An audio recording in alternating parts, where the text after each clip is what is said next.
చాలా మందికి నచ్చే స్నాక్. బయట క్రిస్పీగా లోపల మృదువుగా ఉండే ఈ రుచికరమైన ఐటెంలో గుడ్డు ఉంటుంది. కాబట్టి ఇది ఆరోగ్యానికి మంచిదనుకుంటారు. గుడ్డు ప్రోటీన్ రిచ్ ఆహారం కాబట్టి శరీరానికి అవసరమైన పోషకాలు అందుతాయి. కానీ ఇదే పఫ్ ఆరోగ్యానికి హానికరమని ఎందరికి తెలుసు? దానికి కారణం పఫ్ లో ఉపయోగించే ఇతర పదార్థాలు. ఈ పఫ్ తయారీలో ఎక్కువగా మైదా వాడతారు. మైదా శరీరానికి హాని చేసే పదార్థాల్లో ఒకటి. జీర్ణానికి బాగా కష్టమై కొంతమందిలో జీర్ణ సమస్యలు తెచ్చిపెట్టవచ్చు. బేకరీలు దీన్ని తయారు చేయడానికి బటర్, మార్గరిన్, ప్రాసెస్డ్ ఆయిల్స్ ఎక్కువగా వాడతాయి.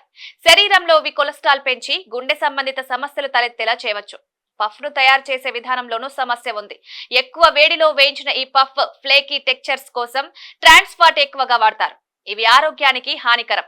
తరచుగా తింటే ఊబకాయం, గ్యాస్ట్రిక్ సమస్యలు, కొలెస్ట్రాల్ పెరగడం లాంటి ఆరోగ్య సమస్యలు ఎదురవుతాయి. ఒక్కసారి తినడం వల్ల పెద్దగా సమస్య ఉండకపోవచ్చు. కానీ ఇది అలవాటైతే మాత్రం జాగ్రత్త అవసరం.